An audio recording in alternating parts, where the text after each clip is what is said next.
Урматтуу президентибиз Садыр Нуркожоевич, урматтуу соттордун төрагасы Сатиев Медер Асаналиевич, мен сиздерге кайрылышымдын себеби соттордон чындык издеп келдим.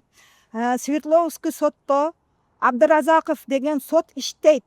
Бул сот 1,5 жылдан бери Назаркулова Мавлуда, Ишанкулов Жаныбектин үстүнөн сотту жүргүзүп жатат.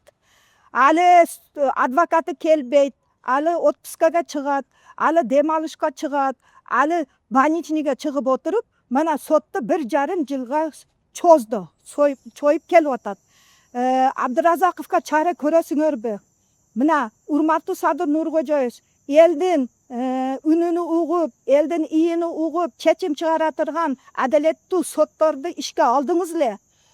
Урматтуу Сатиев, соттордун төрагасы Сатиев Медер Асаналиевич, сиз дайым телевизордо көрөм, иштебегендерге сиз неме бересиз? Дайыма эскертүү бересиз. Керек болсо иштен айдайсыз. Эмне бу Абдыразаков, Свердловский соттун иштеген Абдыразаков эмне соттордун эркетайы мажорубу? Каалагандай мына Назаркулова Мавлуданы, Ишанкулов Жаныбекти сотуну 1,5 жылдан бери созуп жүрөт.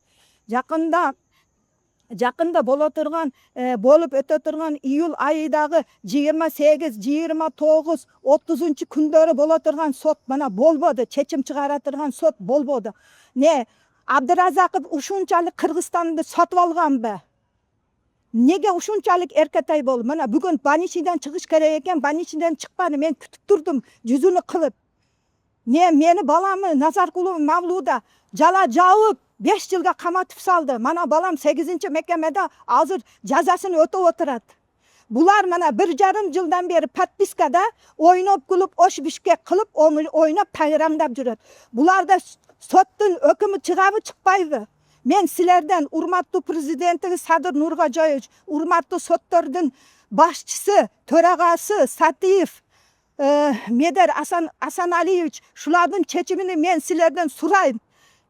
Мен силерден суранып, өтүнүп келдим. Буларга чечим чыгабы, өкүм чыгабы? Мен шуну билгени келдим силерден. Силерден өтүнүп суранам.